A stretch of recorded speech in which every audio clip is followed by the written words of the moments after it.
Salut les gars, salut les amis.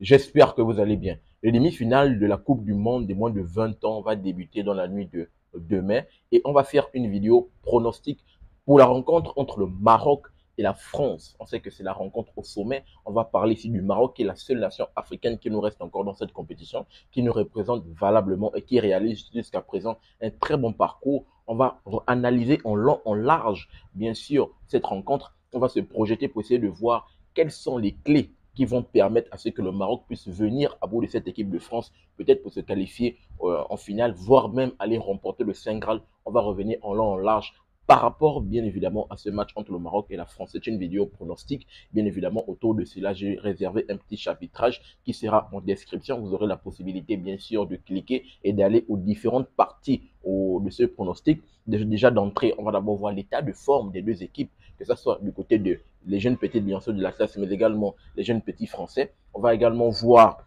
l'historique des confrontations entre ces deux équipes. On va également parler du palmarès autour de ces deux équipes dans cette compétition de moins de 20 ans. On va revenir, on va faire une analyse tactique autour de cela. Et bien évidemment, en fin de vidéo, je vais vous donner mon pronostic avec mon partenaire OneXBet. Comme vous le savez, bien sûr, avec OneXBet, vous avez la possibilité, avec mon code promo SuperSub, de bénéficier de 100% dès votre première inscription. Mais on va voir tout cela en fin de vidéo. Mais je tiens toujours à le rappeler. Et c'est le plus important. Sur ma chaîne SuperSub, je pousse et je mets en avant le football africain autour des différentes compétitions africaines de football. Donc, si la thématique te parle et te passionne, je t'invite à faire ces trois choses. À t'abonner, partager maximum les vidéos et activer la cloche de notification pour ne manquer aucune de mes sorties. Sans plus tarder, on va ouvrir le premier point pour parler déjà de l'état de forme de ces deux équipes. On va commencer par d'abord les jeunes petits délinquants de la classe. Par rapport, donc ici, là, je me suis intéressé, bien sûr, principalement aux différentes rencontres qui se sont jouées depuis le début de la compétition jusqu'à maintenant. On va voir en long, en large, quel est l'état de forme du Maroc. On va également voir celui de la France. Lorsqu'on essaie de checker, bien sûr, depuis le début de la compétition jusqu'à maintenant, le Maroc a joué 5 rencontres. Si on compte les 3 rencontres en phase de poule, et si on compte les 2 rencontres pour les quarts de finale, les huitièmes de finale et les demi-finales, ça fait 5 rencontres. Et en 5 rencontres, le Maroc s'est imposé à 4 reprises. C'est 4 victoires, une défaite. Aucun match nul, une défaite, 4 victoires pour cette équipe marocaine. Il faut le dire, la défaite survient au bout de la 3e journée lorsqu'elle sait qu'elle est déjà qualifiée. Donc le Maroc avait inscrit une équipe B, avait titularisé une équipe B. Et c'était voilà, un match de façon décontractée. Les gars savaient déjà qu'ils étaient qualifiés. Donc, ils se sont un peu relâchés dans ce match. Mais il faut quand même le dire, les matchs à haut enjeu, cette équipe marocaine a répondu présente. Et c'est passé déjà d'entrée avec le match face à l'Espagne. Parce qu'il faut le dire, le Maroc met le tempo depuis le premier match d'ouverture de ce groupe. Parce qu'il rentre bien, parce que le Maroc, comme je l'ai rappelé, par rapport aux autres nations africaines, le Maroc était l'équipe qui était dans la poule de la mort. Elle a su s'en sortir déjà en s'imposant dans le premier match face à l'Espagne 2-0. Ensuite, il a fallu jouer le deuxième match face à cette équipe du Brésil pour qu'elle s'impose 2-1. Toujours 2 matchs assez flamboyants de cette équipe. Comme je l'ai dit, c'est une équipe assez insouciante qui a juste dans la tête de se projeter et de marquer des buts plus que l'adversaire. C'est quand même très important. Et malheureusement, le troisième match, c'était un peu la tâche à leur mini-parcours, à leur état de forme actuellement, vu qu'elle s'est inclinée face au Mexique 1-0. Mais comme je l'avais dit, le Maroc avait déjà fait le job. Donc, c'était déjà de façon tranquille. Donc, le Maroc se qualifie et finit premier de son groupe, se qualifie en huitième de finale. Et en huitième de finale, le Maroc va rencontrer cette équipe de la Corée du Sud.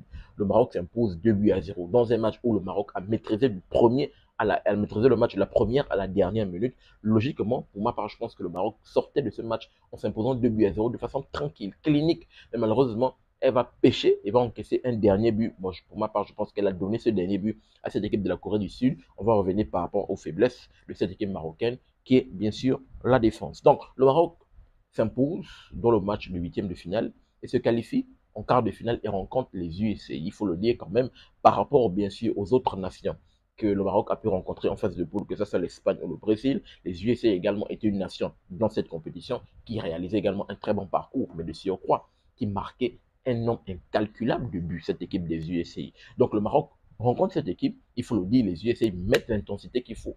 Ils essaient de vouloir sortir cette équipe du Maroc, mais le Maroc a su répondre présent et contre le cours du jeu, le Maroc va ouvrir le score parce que de l'autre côté, quand même, cette équipe des USA avait la possession, se procurait des occasions, mais une possession, il faut le dire, quand même, était un peu assez stérile. Donc, le Maroc va pouvoir s'imposer, sortir de ce match 3 buts à 1. Donc, voici de façon résumée l'état de forme de cette équipe marocaine. Au bout de 5 victoires, au bout de 5 matchs, c'est 4 victoires, un match nul. Or que de l'autre côté, pour les jeunes petits Français, la France, au bout de 5 matchs joués, c'est 4 victoires, une défaite. Il faut le dire, les deux, actuellement, ils ont un même nombre de bilans. Mais il y a une différence entre les deux.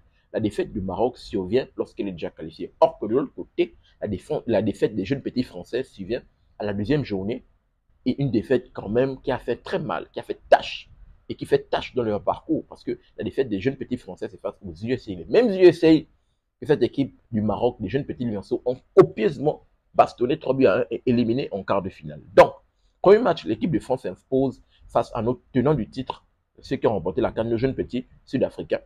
Le Maroc s'impose 2 buts à 1. Deuxième match, le match qui fait tâche, un match très difficile, très disputé entre les deux. Le match va se jouer, le match se dirigeait normalement vers un score de parité, 0 but partout, vu que les deux équipes avaient du mal à trouver le verrou. Mais c'est au bout de la 85e minute par là que les jeunes petits américains vont pouvoir ouvrir le score. Un but qui a été le tournant du match, un but qui va vraiment faire mal à cette équipe française. Et 3 minutes plus tard, les USA vont se mettre à l'abri parce que, il faut le dire, le but, l'ouverture du score, cette équipe française n'a pas pu revenir parce qu'elle était toujours au fond de l'eau. Donc les Américains vont pouvoir profiter et mettre le deuxième but au bout de la 88e minute. C'était complètement le chaos. L'équipe française savait déjà bien sûr que voilà, elle avait perdu ce match, donc ça commençait à être difficile. Et dans le temps additionnel, elle va pouvoir mettre le troisième but pour solder la victoire 3 buts à 0. Donc, c'est la défaite qui fait tâche pour cette équipe française dans son parcours, dans cette compétition. C'est la défaite 3 buts à 0 qui fait très mal face aux USA. Et la troisième rencontre, elle va jouer face au New Caledonia. Bon, voilà, c'est une rencontre assez spectaculaire vu qu'elle va pouvoir s'imposer 6 buts à 0 et consolider bien évidemment sa qualification pour les huitièmes de finale. Donc la France arrive dans les huitièmes de finale et rencontre le Japon. Il faut le dire, la rencontre la plus décisive jusqu'à présent, hormis les USA, c'est le Japon. Parce que le Japon, normalement, lorsqu'on essaie de voir les chiffres, lorsqu'on essaie de voir le tableau de bord, les chiffres, le Japon finit avec un XG de 2,27, c'est incroyable. Mais également, les intentions, les occasions créées, cette équipe japonaise, normalement, avait tout pour sortir cette équipe de France. Mais la France va pouvoir faire le dos rond. La France va pouvoir mettre ce but qui va faire mal à cette équipe du Japon et pouvoir s'imposer. Donc, le Maroc, la France plutôt, va pouvoir s'imposer 1 but à 0. Et il faut le dire quand même, ça a été vraiment une rencontre décisive qui a été un tournant. Du coup, en quart de finale, la France rencontre la Norvège et la France va s'imposer de façon tranquille, 2 buts à 1 face à cette équipe de la Norvège. Voici de façon brute et récapitulée le parcours de cette équipe de France jusqu'à présent dans cette compétition. C'est identique à cette équipe des Lionceaux de la classe. Au bout de 4 victoires, c'est 4 victoires, une défaite. Mais la seule différence entre les deux, c'est que les défaites qui font un peu tâche. La défaite du USA, ça fait tâche parce que c'est carrément une défaite assez... une défaite assez, on va dire quoi, très importante au bout de la deuxième journée. Peut-être elle pouvait solder sa victoire. Or que de l'autre côté, la défaite face au Mexique la troisième journée, le Maroc savait déjà qu'elle avait déjà consolidé sa première place. Maintenant, au niveau des buts marqués, du côté du Maroc, jusqu'à présent, c'est 9 buts marqués, 4 buts encaissés. Or que de l'autre côté, du côté de la France, c'est 15 buts marqués, 5 buts encaissés. Il faut quand même le dire. Le match face au New Calédonien permet à ce que le Maroc actuellement se retrouve avec, la France plutôt se retrouve avec beaucoup plus de buts. Parce que vraiment les chiffres, on va le voir bien sûr devant lorsqu'on va parler de l'état de forme et tout le reste, mettre en avant des forces et des faiblesses. Donc, voici de façon brute et récapitulée l'état de forme de ces deux équipes dans cette compétition, dans cette Coupe du Monde. Du côté du Maroc, mais également du côté de la France. Ouvrons un autre chapitre pour parler bien sûr de l'histoire des confrontations entre ces deux équipes. Il faut le dire jusqu'à présent, ces deux équipes sont affrontées à 2 reprises pour cette catégorie, bien sûr, des moins de 20 ans. La première et la plus récente, c'est en 2024, donc c'est-à-dire l'année passée. Ils se sont affrontés dans un match amical et l'avantage était du côté des jeunes petits du lanceur de la classe 2 buts à 1. Et la plus ancienne date de 2012, pendant bien sûr le Festival mondial de la jeunesse, du côté de Toulon, les deux équipes s'étaient affrontées et le match avait fini sur un score de parité de but partout. Donc il faut le dire, les deux rencontres historiques entre les deux. On parle en termes de confrontation. Il y a déjà des buts marqués de part et d'autre, mais ça tourne plus en faveur du Maroc qui déjà s'est imposé à une reprise, parce que c'est signé avec un bilan de une victoire pour le Maroc, une défaite pour la France et un match nul pour les deux. Donc, voici de façon brute et récapitulée l'historique de confrontation entre les deux, ce qui va sans doute donner la température pour, bien sûr, parler de l'analyse tactico autour de cela. Maintenant, ouvrons l'autre chapitre pour parler du palmarès de ces deux équipes dans cette compétition. En commençant par la France, il faut le dire, la France a déjà remporté le Saint Graal. La France a déjà remporté cette Coupe du Monde. Et ça date depuis l'année 2013. Depuis 2013, la France a fait remporter la Coupe du Monde. C'était quelque chose d'historique. Donc, en termes de palmarès, la France n'a qu'un seul titre dans cette Coupe du Monde pour la catégorie de moins de 20 ans. Et en termes de participation, on parle de 9 participations dans cette Coupe du Monde pour la catégorie de moins de 20 ans. Et en termes de palmarès, également en 2011, je tiens quand même à rappeler que la France avait fini 4e. Et là, on nous dit que, voilà, jusqu'à présent, ça datait parce que je pense qu'à l'époque, c'était Paul Pogba qui jouait encore avec les jeunes cadets de moins de 20 ans. Donc, voici de façon brute du côté, le palmarès du côté de la France. Or que l'autre côté, lorsqu'on essaie de voir du côté du Maroc, ici, c'est depuis 20 ans que cette jeune équipe marocaine n'avait pas eu l'odeur de la Coupe du Monde. Parce que la plus récente, la plus ancienne et la première participation, si ce n'est que la première, date de 2005. 2005, le Maroc avait participé et le Maroc s'était qualifié, était arrivé dans le dernier carré. Elle était arrivée dans le dernier carré, malheureusement, elle n'avait pas pu accéder à la finale parce qu'elle avait rencontré dans le dernier carré cette équipe du Nigeria. Les deux pays africains s'étaient affrontés et le Nigeria avait copieusement bastonné cette équipe du Maroc 3-0. Le Nigeria s'était qualifié en finale, mais le Nigeria n'avait pas pu remporter le Saint Graal au dépend de cette équipe de l'Argentine qui avait remporté. Et au niveau de la 3e place, le Maroc n'avait même pas pu remporter cette médaille de bronze au dépend de cette équipe, je pense, de la Colombie de mémoire, je pense. De mémoire, la Colombie avait pu remporter le Saint Graal au dépend de cette équipe marocaine. Donc, le Maroc, ici, jusqu'à présent, depuis 2005, le Maroc regoute encore à l'odeur de la Coupe du Monde. Et il faut le dire, lorsque le Maroc goûte à l'odeur de la Coupe du Monde, ça se matérialise par ce très bon parcours. Le parcours du Maroc actuellement est impressionnant et exceptionnel, comme celui également de 2005. Il y a quand même quoi? 2005 jusqu'à présent, ça fait quasiment 20 ans. 20 ans, 21 ans par là. Oui, 20 ans. Qu'est-ce que j'ai dit 21 ans? 20 ans. C'est exceptionnel, bien évidemment. Donc, voici de façon brute et résumée, bien sûr, le palmarès de ces deux équipes dans cette compétition pour la catégorie de moins de 20 ans. Allons-y maintenant dans l'analyse tactico pour mettre en avant les forces et les faiblesses. En commençant d'abord par ma jeune équipe, les jeux petits, les lionceaux de la classe. Lorsqu'on essaie de voir, je l'ai déjà rappelé dans plusieurs de mes vidéos, il faut le dire que cette équipe, comme je le dis toujours, elle est vraiment insouciante. C'est une équipe, lorsqu'elle a le ballon, elle se projette très rapidement. Elle a un jeu, vraiment ce qui fait sa force, bien sûr. Elle a un jeu qui peut, des fois, de temps en temps, avoir des ballons joués en transition ou avoir des attaques placées, mais plus en transition. Parce que lorsqu'elle a le ballon, elle se projette, elle joue surtout sur les ailes. Elle peut compter sur des ailiers qui sont très forts, en parlant de Otman Mahama, sur son côté qui fait des belles choses, ou bien un super sub comme Bamo Soadi qui peut rentrer puis qui peut apporter un supplément d'âme, ou le Dossa 10, El Shahad, qui est là, qui est très percutant. Mais également, le Dossa 17 qui est très bon jusqu'à présent, Jessine Yassine, comme je l'ai dit, c'est mon chouchou, parce que c'est l'une des, pas l'une, c'est la pièce maîtresse de cette équipe pour ma part. C'est un joueur très majeur, mais elle peut également compter sur les individualités offensives qui, Yassine Zabiri, qui fait partie de la liste des meilleurs buteurs, il doit tourner autour de 3 à 4 réalisations, je pense qu'il doit en avoir 3, vu qu'il n'a pas planté dans le dernier match. Donc, le Maroc peut reposer sur des individualités offensives, sur des individualités qui portent son équipe, comme je viens de le citer. Mais le seul problème également du Maroc, même défensivement, ils sont très forts. Parce que jusqu'à présent, oui, c'est 4 buts encaissés. Mais comme je l'ai dit, il y a des buts qui étaient évitables. Et défensivement également, ils répondent présent. Et ça peut passer également par Ben Chaouch. Ben Chaouch également dans ses cages, il est impeccable. Il rassure défensivement, il rassure sa défense, mais également sa défense le rassure. Donc, il y a une complémentarité entre les deux.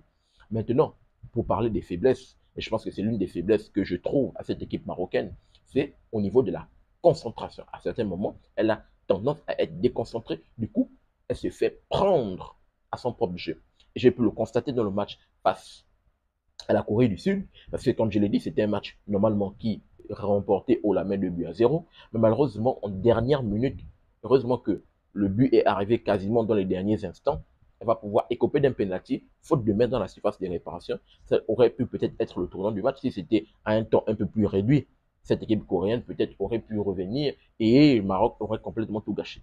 Donc, le manque de concentration à certains moments, ça peut arriver, mais il va falloir être concentré surtout à à ce niveau de la compétition, il va falloir être concentré et focus pour cette jeune petite équipe marocaine qui a le potentiel d'aller jusqu'au bout, je l'ai rappelé. Et face aux USA, lorsqu'elle a pu encaisser l'égalisation après avoir ouvert le score, là, avant de rentrer dans les vestiaires, ça aurait également pu être le tournoi du match. Mais comme je l'ai dit, l'une des forces également de cette jeune équipe marocaine, c'est qu'elle arrive à marquer plus que l'adversaire. Donc, au moins, elle arrive à camoufler ses faiblesses par sa force qui est un peu plus grande. Et c'est vraiment ce que je voulais mettre en avant. Et c'est ce qui va sans doute faire mal à cette équipe française. Mais l'un des points également très pertinents, c'est le fait que le Maroc a tapé cette équipe des USA 3 buts à 1. Or que les USA ont tapé la France 3 buts à 0, même si en termes de football, on ne parle pas dans ce type de calcul-là. Donc le football, ce n'est pas des mathématiques pour dire que parce que les États-Unis ont tapé la France et que le Maroc a tapé les États-Unis, que automatiquement le Maroc va taper la France. Non, ce n'est pas des mathématiques. Le football, c'est le ballon sur le terrain. Les États-Unis tapent la France parce que, sans doute, sur le terrain, il y a eu elle a su profiter des erreurs ou bien de la faiblesse de cette équipe française. Le Maroc tape les États-Unis parce qu'elle a su profiter des erreurs de cette équipe et des faiblesses de cette équipe américaine. Maintenant, au niveau de deux, peut-être la France va pouvoir capitaliser sur les erreurs du Maroc, d'où le Maroc doit faire très attention de se dire que parce que la France a tapé comment dire, le Maroc, les États-Unis ont tapé la France, que nous, on va forcément les taper. Non, ils doivent se mettre ça en tête. Mais je pense qu'ils ont également un entraîneur qui est là pour mettre ces jeunes petits la tête sur les épaules. Et je pense qu'ils ont beaucoup plus à faire. Ils peuvent mieux faire, ils peuvent bien évidemment s'en sortir face à cette équipe française. Parce que de l'autre côté, lorsqu'on essaie de voir l'analyse tactico de cette équipe française en mettant les forces et les faiblesses, il faut le dire, offensivement, en parlant des faiblesses, offensivement, je pense qu'elle manque d'une efficacité offensive. Oui, je le dis, on voit les 15 buts, comme je l'ai dit, les 15 buts là sont trompeurs. Les 15 buts viennent vraiment être étoffés parce que le New Caledonian, elle a vraiment assez impressionné. Mais pourquoi je parle qu'elle manque d'une efficacité offensive? Le match face aux États-Unis m'en dit beaucoup parce qu'elle s'est procuré des occasions, mais à certains moments, elle a du mal à être tueur. Le match face au Japon a été un peu plus dangereux, mais offensivement, je pense que cette équipe française a tendance un peu à pêcher et à tirer de la langue. Mais il faut quand même le dire, elle a quand même un gros supplément d'âme. Elle a des joueurs qui peuvent s'entraider, compter sur eux. Certains jeux en transition, d'autres et des attaques placées. Et vraiment, elle peut savoir faire le Laurent. Et j'ai pu le constater dans le match face au Japon, qui a été sans doute, lorsque j'essaie de voir le parcours de cette équipe de France, ça a été le déclic, le tournant. Parce que le match face au Japon, comme je le dis, le Japon, logiquement, était l'équipe qui, de base, devait se qualifier avec de ce qu'elle a pu montrer. Mais elle a pu faire le Laurent et s'imposer 1 but à 0. Et c'est ce genre de victoire, généralement, qui donne des titres. Mais là, elle va rencontrer cette équipe marocaine qui, jusqu'à présent, fait un bon parcours, qui, jusqu'à présent, montre également beaucoup de suppléments d'âme. Je pense que cette équipe marocaine a toutes les armes pour venir à bout de cette équipe française et se qualifier. En finale, on verra ce que ça va donner. Donc, c'est de façon brute et récapituler l'analyse tactico et nous mettons en avant les forces et les faiblesses de ces deux équipes. On va rentrer maintenant dans mon pronostic. Et comme je l'ai dit, bien sûr, dans mon pronostic, là, c'est avec mon partenaire OneXBet. Pour tous les parieurs, bien sûr, de OneXBet, vous avez la possibilité, pour tous les nouveaux parieurs, de vous inscrire grâce à mon code promo SuperSub. Bien sûr, vous tapez mon code promo, vous avez votre premier dépôt, 100% de bénéfice. Donc, c'est-à-dire, si vous mettez, par exemple, je dis n'importe quoi, 1000 francs pour parier, vous aurez automatiquement 2000. C'est quand même assez, c'est quand même assez beaucoup, hein, pour vous permettre de parier pour un premier pari. Vous aurez la possibilité, si vous avez déjà perdu, peut-être d'en bénéficier d'un autre. Et je tiens quand même à rappeler, mettre un petit disclaimer, que les paris sportifs sont très dangereux. Pariez vraiment des petites sommes qui vont pas vous empêcher de dormir. Donc, en toute sérénité, et soyez toujours majeur et conscient avant de parier, parce que ça entraîne bien sûr à beaucoup de dépendance, bien sûr, les différents les paris sportifs. Donc, soyez bien sûr intelligent et conscient. Donc, lorsqu'on essaie de checker au niveau, bien sûr, de OneXBet, lorsqu'on essaie de checker au niveau des cotes, on peut voir que les cotes sont en faveur du côté de la France. La France ici a une cote de 2,34 pour la victoire, alors que de l'autre côté, le Maroc a une cote de 2,991, 2,9 quasiment pour la victoire. Match nul est coté à 3,28. Pour ma part, je pense que vous l'aurez compris, bien évidemment, j'irai pour soutenir le Maroc. Je pense que le Maroc peut le faire. Le Maroc a toutes les armes pour venir à bout de cette équipe française. Et la cote encore est très alléchante, 2,9 les gars, la cote est très alléchante. Et je vous encourage massivement à aller utiliser cette cote parce que je pense que la France, le Maroc peut se qualifier et aller même jusqu'au bout, remporter le Saint Graal. Donc, pour ma part, je pariais. Bien sûr, vous l'avez compris, mon pronostic va tourner autour de cette équipe marocaine parce qu'elle a les armes pour venir à bout et pour contrecarrer, battre cette équipe française. Comme je l'ai dit, bien sûr, je l'ai rappelé, parce que défensivement également, cette équipe de France, elle n'est pas également, voilà, c'est pas une défense de fer. C'est pas une défense de fer. Elle encaisse beaucoup de buts. Et cette équipe marocaine en marque également beaucoup. Elle est diabolique. On parle d'une moyenne de 2 buts par match. C'est exceptionnel pour cette équipe marocaine. Donc, je pense que ça peut tourner autour de cela. On parle du ketchup. Et comme on l'a vu également au niveau des confrontations, elles ont tendance déjà à marquer. Donc, je pense que le Maroc a toutes les armes pour venir s'imposer. Voici mon pronostic. Donc, voici cette grosse analyse tactico autour de ce match, autour de cette demi-finale entre cette équipe marocaine et cette équipe de France. J'aimerais vous entendre dans les commentaires par rapport à cela. Si vous avez des informations supplémentaires et surtout si vous avez des pronostics à ajouter, je vous attends dans les commentaires pour avoir votre avis et votre opinion. N'oubliez pas de vous abonner, de liker et surtout activer la cloche de notification pour ne manquer aucune de mes sorties. Peace. Très bientôt les gars.